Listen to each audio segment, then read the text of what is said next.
My parents sliced my wedding dress clean in half, and that was the moment I realized they never planned on seeing me walk down the aisle, at least, not happily. Stick with me while I share my story. I had saved that dress since I was 15, dreaming of this day. I stayed at my childhood home the night before my wedding. Everything felt quiet and strange. My parents were overly attentive, their smiles tight and unnatural. I locked my gown in my old room, hoping to get some sleep before the big day. Early the next morning, I woke to the sound of tearing fabric. I ran to my room and froze. My dress lay in pieces, and my parents stood there, calm, almost proud. "You're not ready for marriage," my mother said. "We won't watch you ruin your life," my father added. That's when I understood they had planned this, just to control me one last time. Adrenaline hit, and I ran past them, barefoot, grabbing my keys. I drove straight to Calder, my fiancé, thinking of every little thing they had done to manipulate me, control me, and keep me trapped. Calder listened quietly, his jaw tight, then asked calmly, "Rylan, what do you want to do?" I knew. The wedding would still happen, but on my terms. Calder's sister, Lieutenant Arden, lent me her Navy uniform. I slipped into the crisp whites, feeling strength and freedom flow through me. When I walked down the aisle, gasps filled the room. Not in a gown, but in command, standing tall beside Calder. My parents' shocked faces burned into my memory as I whispered, "You don't own me anymore." That day, I finally understood, I was free. I grew up in rural Pennsylvania, in a house where rules ruled every corner. My parents, Marla and Denton Pierce, always praised discipline, but love felt scarce. Hugs were rare, and smiles often hid something sharp beneath. I learned early that following orders kept the peace, but I never stopped noticing the weight of control in every word and glance. When I announced my engagement to Calder Royce, everything changed. Calder was calm, steady, the kind of man who could balance my restless heart. But my parents' reactions were far from warm. Marla started making small, cutting remarks about my choices, while Denton asked pointed questions about money, savings, and plans. They suggested I reconsider some decisions, claiming it was for my own good, but the tone made it clear they wanted to bend my life to their will. At first, I thought I was imagining things, trying to convince myself it was normal parental concern. But each comment, each insistence on changes, carried a quiet warning: I couldn't step outside the path they approved. Even simple conversations felt like tests, and the more I resisted, the more subtle their pressure grew. Something in me knew this tension wasn't just about finances or tradition, it was about control. I couldn't explain it fully, but I felt a knot tightening every time I looked at them. Calder noticed too, his hand finding mine in silent reassurance, grounding me when the weight of my parents' influence threatened to crush my excitement. By the time the wedding approached, I could no longer ignore the unease. Their intentions were never just opinions, they were attempts to shape my future before I could claim it. I felt trapped between my childhood lessons and the life I wanted to build, and a quiet resolve began to form. I found the gown I wanted, simple, ivory, and elegant, something that felt like me. I had saved for it for months, proud to make the choice myself. When I showed it to my mother, her reaction stunned me. Marla's lips curled into a thin smile. "It's simple," she said, her voice sharp. "You deserve something much grander, if we pick it for you." Her words didn't feel like a suggestion. They felt like a test, a way to remind me who held power. I shook my head, firm. I wasn't letting them dictate this moment. Marla's smile froze, her eyes narrowing for the briefest second before she recovered. Denton said nothing, only observing, quiet but watchful, like a hawk measuring every move I made. Later that night, I overheard them talking in low whispers down the hall. My name floated between words I couldn't ignore. "Embarrass the family," they muttered, voices tense and urgent. They weren't just concerned about taste, they were calculating, planning, making sure their version of perfection controlled the story. A chill ran through me. I realized this was bigger than a gown. Every choice I made was scrutinized, judged, and twisted into proof that I needed their guidance, or that I was about to disappoint them. the dress was just the first battlefield. I held the ivory fabric to my chest, feeling both pride and fear. My choice, small as it was, felt like rebellion. I couldn't tell Calder yet, not fully, but my heart knew this tension would only grow. My parents were already shaping a plan I couldn't see entirely, and I had to prepare for whatever they thought they could impose on me. That night, the unease settled like a weight on my shoulders, reminding me that independence would come at a cost. The night before the wedding, I stayed at my childhood home, following tradition, though the familiar walls felt heavier than usual. Every corner seemed too still, every shadow too long. My parents hovered in ways that were almost polite, but there was a tension beneath the surface I couldn't name. Their eyes lingered on me a moment too long, their smiles just a shade too tight. I went to my old room and locked the gown in the closet, hoping to escape into sleep, but a creeping unease settled over me. Something didn't feel right. I traced my fingers along the fabric, its smoothness giving a brief comfort, yet my heart beat faster as suspicion grew. I couldn't shake the sense that someone was planning to take this day from me. When my phone rang, it was Calder. His voice, calm and warm, reached across the distance, cutting through the tight tension I felt. "Hey," he said gently. "Everything okay?" I tried to speak, but only a sigh escaped. He must have sensed my worry, because he added, "I'll be at the altar. No matter what happens, I'm waiting for you."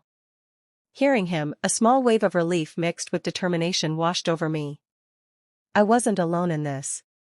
His promise anchored me, giving me a quiet strength I hadn't felt in days. I realized that whatever my parents planned, whatever obstacles were waiting behind the walls of this house, I had a choice, and I had someone willing to meet me on the other side.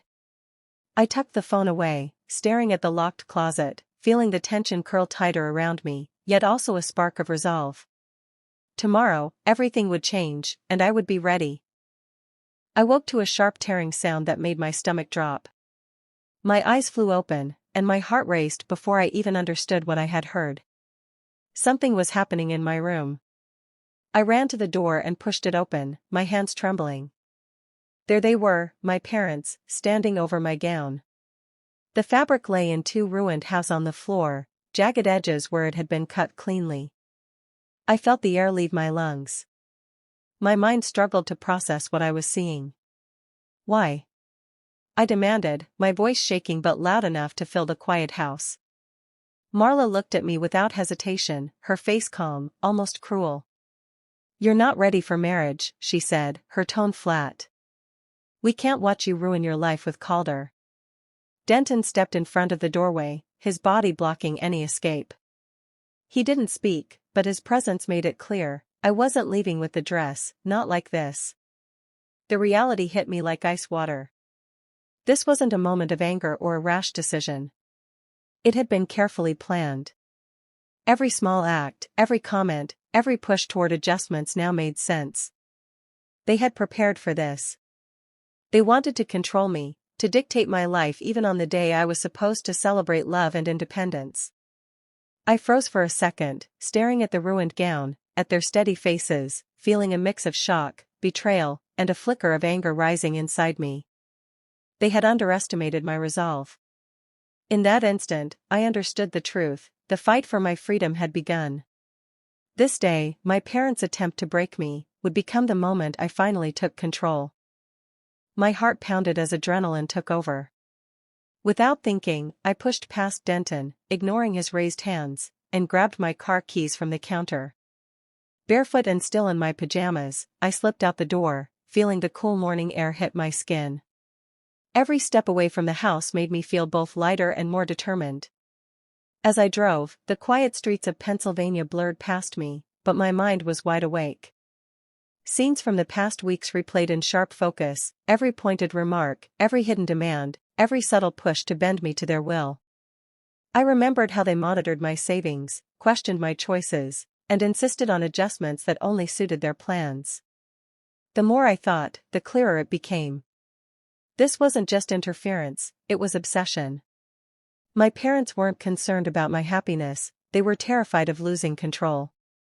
Every move I made was weighed, judged, and manipulated to fit their version of the world.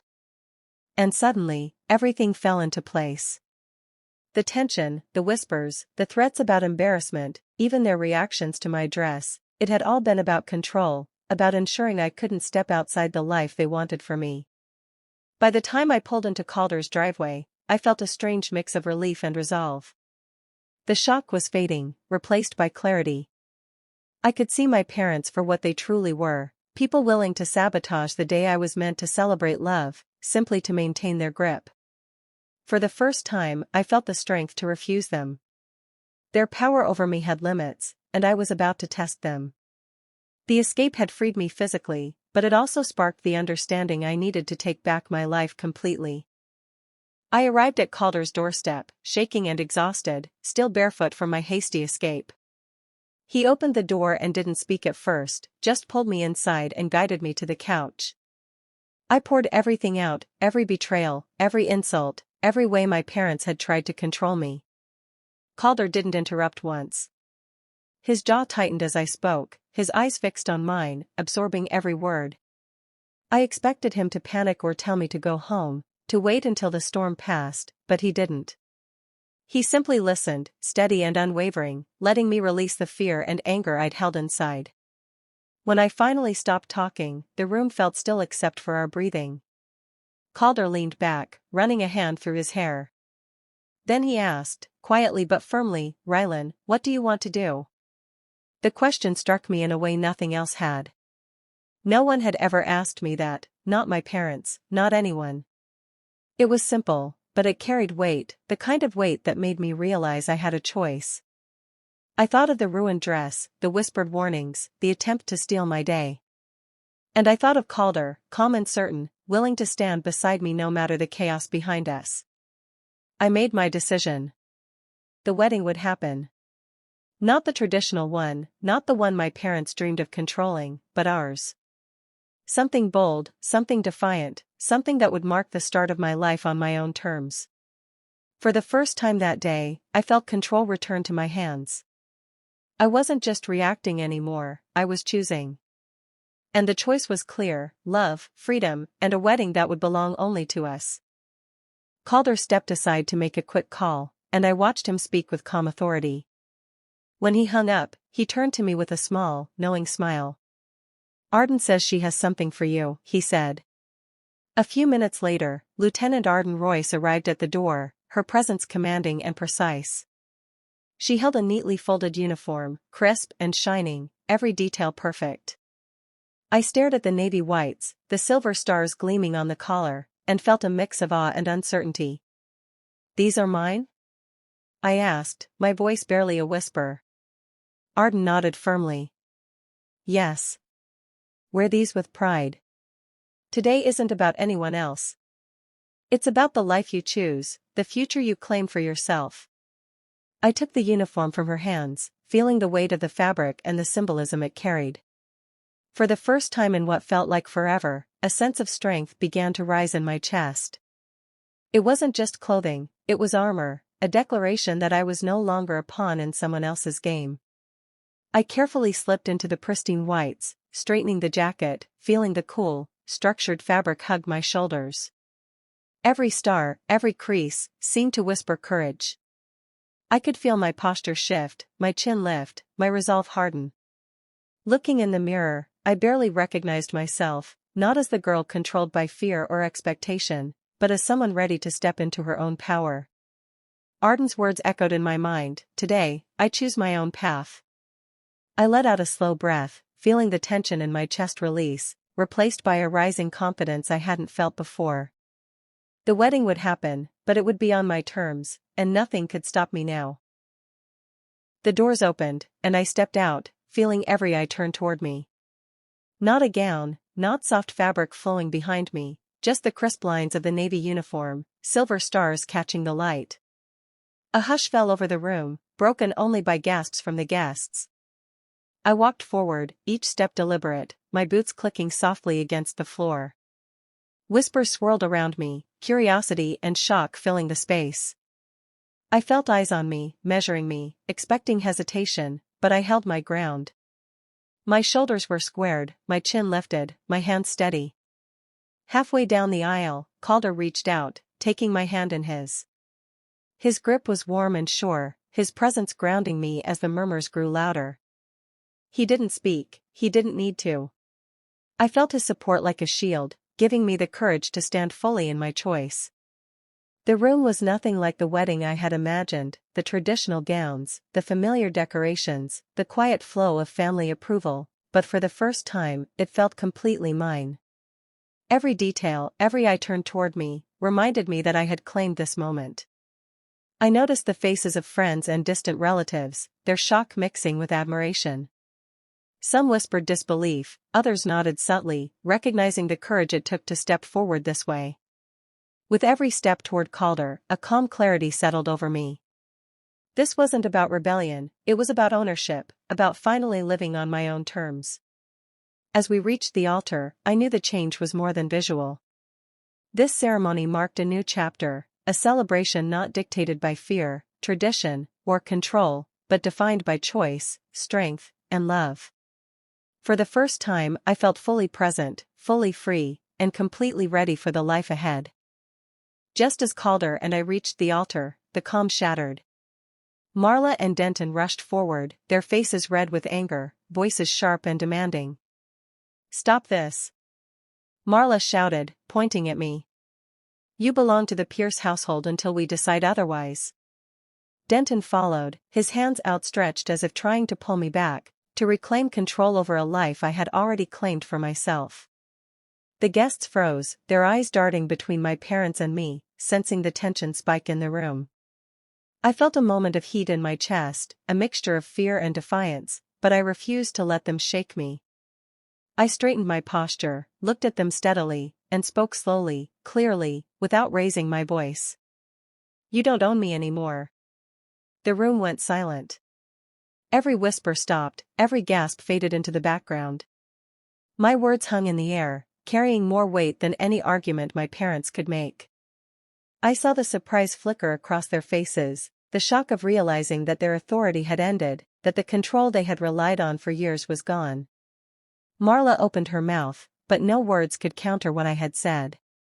Denton's fists clenched at his sides, but he could do nothing. They had overstepped, and now their power was stripped away in front of everyone they wanted to impress. Slowly, humiliated and defeated, they turned and left the room, their angry shouts fading into the background. Guests exhaled, murmurs spreading through the crowd as the tension finally lifted. I took a deep breath, feeling a strange mix of relief and triumph. The confrontation was over. Their attempt to dominate my life in front of everyone had failed. For the first time, I felt the weight of freedom settle fully on my shoulders. After the ceremony, Calder and I finally felt the day's tension begin to fade. We married quietly, exchanging vows that reflected our journey, our choices, and the life we were determined to build together. We moved into a modest house near Annapolis, a place that felt warm, safe, and entirely ours. Every corner of the home carried the promise of independence, a fresh start away from the shadow of my parents' control. The air felt lighter, the walls unburdened by old rules or expectations. Arden became more than Calder's sister, she stepped into my life as a guiding presence, protective and encouraging. She offered advice, shared laughter, and reminded me of my own strength when doubts crept in. Her support made the transition easier, turning my new house into a true home. Calder's family welcomed me fully, without hesitation or judgment. Dinner conversations, quiet weekends, and simple moments together created bonds I had longed for my whole life.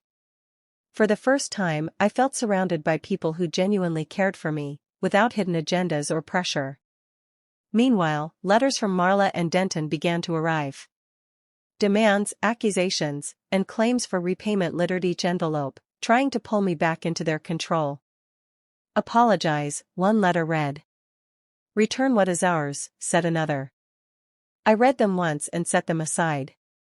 They no longer held power over me. I ignored every attempt to manipulate or guilt me, understanding that their efforts reflected only their frustration at losing control.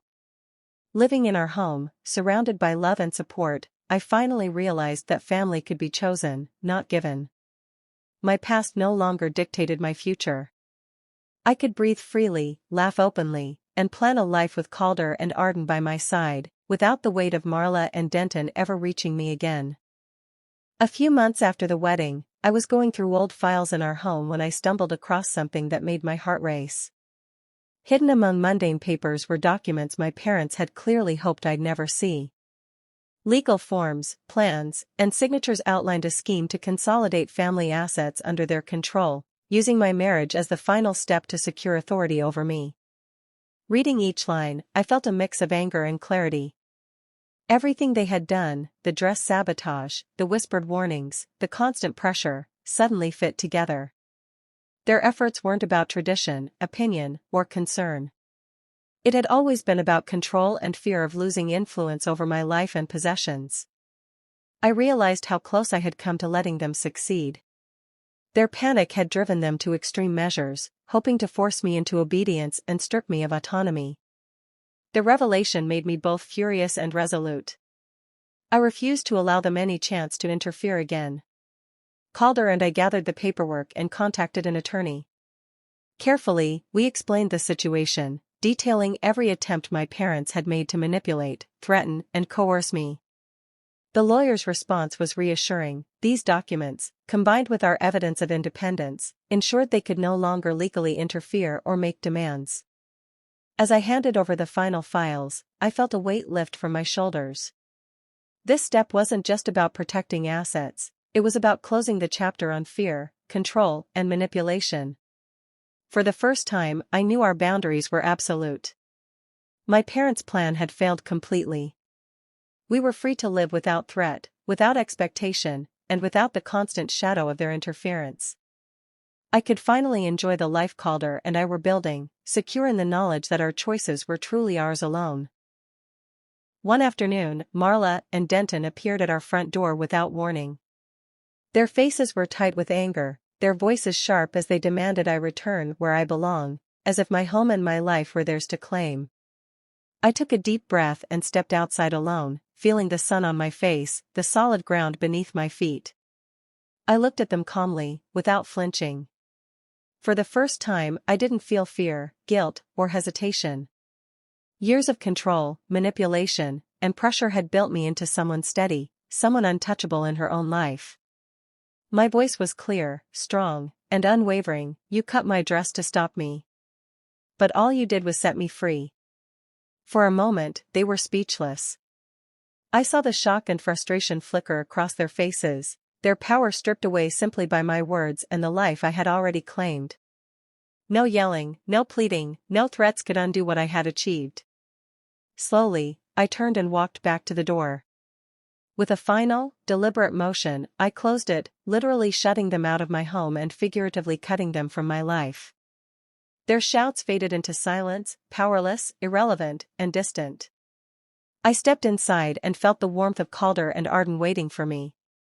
Their smiles, their support, and the quiet hum of our home surrounded me like a shield. The past no longer held sway. The control my parents had tried to wield was gone, and I was free to live, love, and build my future without interference. I sank into the comfort of my new family, knowing fully that my choices, my life, and my happiness were mine alone. The door between the old life and the new had closed, and there was no turning back.